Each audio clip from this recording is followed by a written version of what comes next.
I do want to play, I got to play a song after that, but I do, God has put in my heart to kind of give a little bit of a message for that. And how this treatment court saved my life is what I really want to get to is, in July 2012, I pled into Veterans Court with 4 charges. And this court right here, I think it was only a year, it's only been open a year. There was only 1 graduate at the time. Now look at the plaques. That's amazing, you know? And I'm really so grateful for Judge Millich and his team.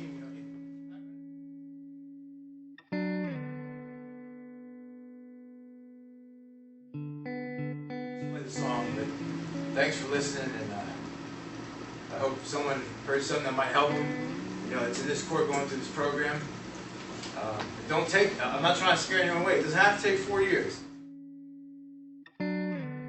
Veterans Court for me was the catalyst to begin to live my life the way that I wanted to at that time, but was unable to because of my self-destructive behavior.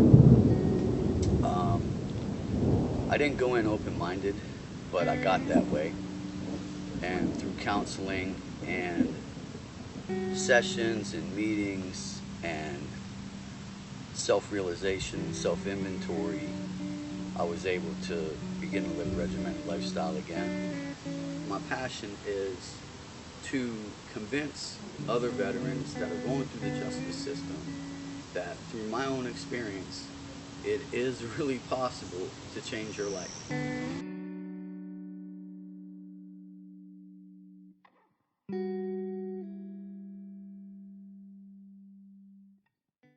2015, we received our initial certification, and we actually started officially running the court after everything was in place in 2016. The reason I originally started or looked into it was because I was seeing more veterans come through that were younger in nature and that were dealing with drug issues. So I thought it'd be to their benefit to intercept them earlier on than later, and that these were folks rotating out of service. Some were coming out of combat, some were coming out of just discharge and running into issues that they were coming to felony court with. So that's what kind of drove the entire process of trying to establish a veterans court.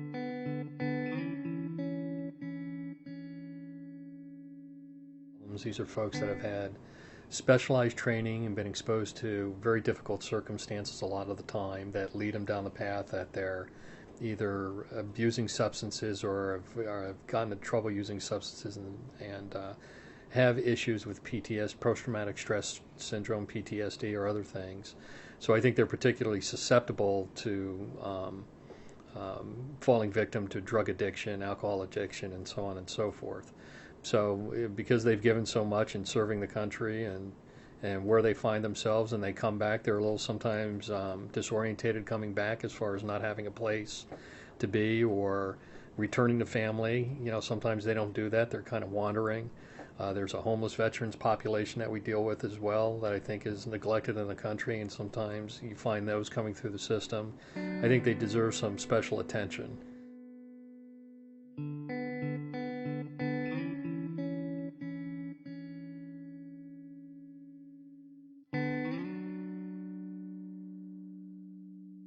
I'd like to share a story of my veteran son who had to unfortunately deal with the legal system after he came back from his second deployment.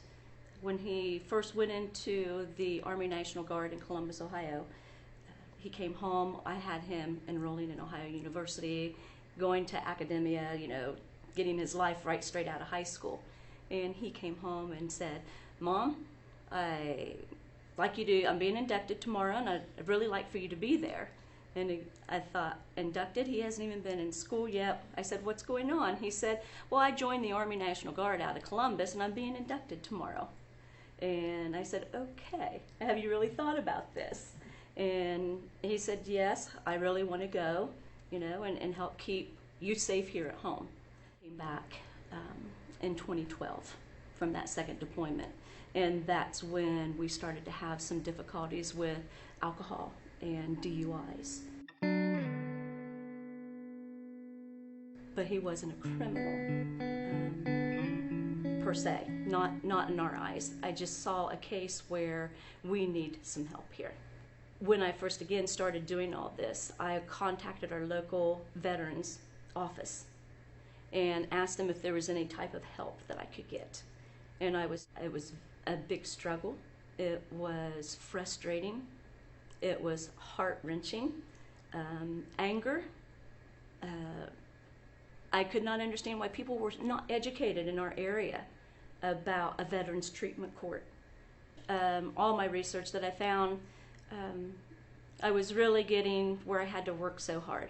I was just pulling and trying to give all the information I could to his attorney, to my son's attorney. So again, I just did everything I could, started reaching out to people to try to help save Josh, help save him.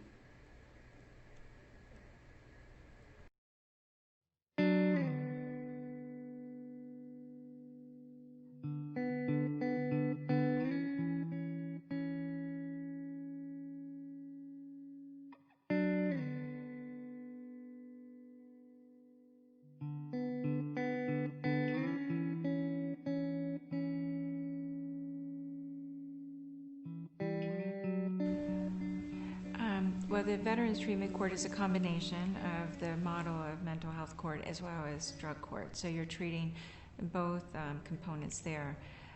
What we've added are the mentoring program, the peer mentoring program of other veterans, talking the language to a veteran to hopefully make that connection. I'm not a veteran, so I think that's really helpful. I think there's also an understanding that another veteran has with a fellow veteran. There's a bond and a uniqueness, and I think that that's an interesting difference between the other treatment courts. And then I also believe another difference is some of the wellness activities that are being encouraged to substitute for some of their bad habits and unhealthy habits, and we work in that regard. The Veterans Court treatment team is an integral part of the docket and how the cases are handled. And we have law enforcement involved, peer mentors that are veterans involved, probation officer, prosecutors, defense attorneys, clinicians, veteran benefit providers, Veterans Service Center. I'm sure I'm forgetting a few, but employment pieces and housing even for veterans. They're all there every day or every week that we have court. We are problem solving.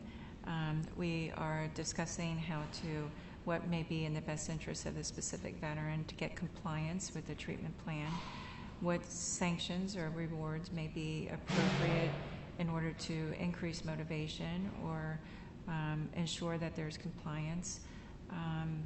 But the interesting part of it is that it's a team, and it truly operates as a team. Everybody has input, and it is absolutely amazing to make a difference in someone's life, to put them on the right path and not let them be forgotten.